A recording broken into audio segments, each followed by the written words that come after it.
Hello friends, ఎలా ఉన్నారు? ఎంతో రుచికరమైన నోరూరించే గుమగుమలాడే బంగాళదుంప వేపుడు కూర ఎవరికి ఇష్టం ఉండదండి. మరి ఎలా చేయాలో ఈ వీడియోలో ఈరోజు మనం చూసేద్దాము. మరి ఇంకెందుకు ఆలస్యం, లెట్స్ స్టార్ట్. అంతకన్నా ముందు నా ఛానల్ని సబ్స్క్రైబ్ చేయడం మర్చిపోకండి.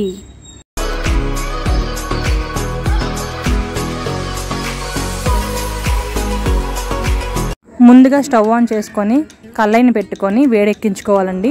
అందులోకి 3-4 టీ స్పూన్ల ఆయిల్ వేసుకొని, ఆయిల్ వేడెక్కిన తర్వాత 1 టీ స్పూన్ ఆవాలు, 1 టీ స్పూన్ జీలకర్ర వేయించుకోవాలి. వేగిన తర్వాత దంచి పెట్టుకున్న 7-8 రెమ్మలు వెల్లుల్లి వేసుకోవాలి. అలాగే గుప్పెడు మినప్పప్పును వేసుకోవాలి. అలాగే ఒక 4-5 ఎండుమిరపకాయలను వేసుకొని బాగా వేయించుకోవాలండి. తాలింపులు వేసుకోవాలి.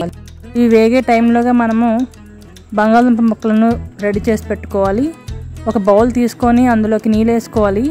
ఇంట్లో కాసింత పసుపు అలాగే ఉప్పు వేసుకొని బంగాళదుంపలను కోసి పెట్టుకొని, ఆ బంగాళదుంపలను నీట్గా తొక్క తీసి కడిగి నీట్గా కోసి పెట్టుకొని ఆ నీటిలో వేసుకోవాలండి. అలాగే ఉల్లిపాయలు కూడా కోసి పెట్టుకొని రెడీ చేసుకోవాలి. ఒక ఉల్లిపాయ అయితే సరిపోతుంది.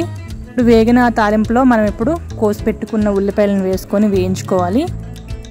కాస్తంత సాల్ట్ అలాగే పసుపు వేసుకుంటే కాస్త తొందరగా వేగడానికి అవకాశం ఉంటుంది ఉల్లిపాయలకి.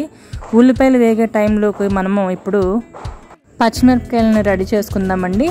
ఈలోగా మనం ఇది సిమ్ పెట్టుకొని మూత పెట్టేస్తే ఉల్లిపాయలు వేగిపోతాయి. తర్వాత మనము ఒక 4-5 మిరపకాయలను తీసుకొని అవి కోసి పెట్టుకొని అందులోకి వేసుకోవాలండి. వేగిపోయింది చూసారా తాలింపు.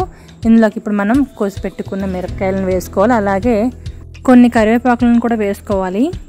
బాగా వేగిన తర్వాత మనం ముందుగా రెడీ చేసి పెట్టుకున్న బంగాళదుంప ముక్కలను తడి లేకుండా చూసుకొని అందులోకి వేసుకోవాలి. బాగా కలపాలి. తడి ఏమాత్రం లేకుండా ఉంటే చూసుకోవాలండి. మనకు సరిపడే అంత ఉప్పు వేసుకోవాలి. కాస్తంత పసుపు వేసుకొని, అలాగే ఒక 2 టీ స్పూన్ల కారం వేసుకుంటే సరిపోతుందండి. కాస్తంత పసుపు వేసుకొని 1 టీ స్పూన్ గరం మసాలా పొడి కూడా ఈ టైంలోనే వేసుకోవాలి. ఆ తర్వాత మూత పెట్టేస్తే, బాగా కలిపేసిన తర్వాత మూత పెట్టేస్తే ఒక 15 నిమిషాల తర్వాత చూస్తే ఈ విధంగా తయారవుతుందండి. ఇప్పుడు మనం కాస్త బాగా కలుపుకొని మళ్ళీ ఒక్కసారి మూత పెట్టుకొని చూసుకోవాలి. ఈ విధంగా రెడీ అవుతుంది. ఒకసారి ఇప్పుడు మనకి ఎంత ఆయిల్ కావాలంటే అంత ఆయిల్ కొంచెం ఎక్స్ట్రా వేసుకుంటే అన్నంలో కలుపుకోవడానికి చాలా బాగుంటుంది. తర్వాత కాసేపు సిమ్లో పెట్టి మూత పెడితే తర్వాత ఒక 5 నిమిషాల తర్వాత చూస్తే ఈ విధంగా రెడీ అవుతుందండి. మనకి మంచిగా కూర రెడీ అయిపోయినట్టే. ఇది అన్నంలో కలుపుకుంటే చాలా బాగుంటుందండి. ఆయిల్ కొంచెం ఎక్స్ట్రా వేసాం కదా, అన్నంలో కలుపుకోవడానికి సరిపోతుంది. సూపర్ ఉంటుందండి. మీరు కూడా ట్రై చేయండి. కర్రీ ఎలా వచ్చిందో కామెంట్ బాక్స్లో తప్పకుండా తెలపండి. అలాగే మీ ఫ్రెండ్స్కి, మీ ఫ్యామిలీ మెంబర్స్కి, మీకు తెలిసిన వాళ్ళందరికీ ఇది షేర్ చేయండి. వీడియో నచ్చితే మీరు లైక్ చేయండి. అలాగే ఛానల్ని సబ్స్క్రైబ్ చేయడం మర్చిపోకండి.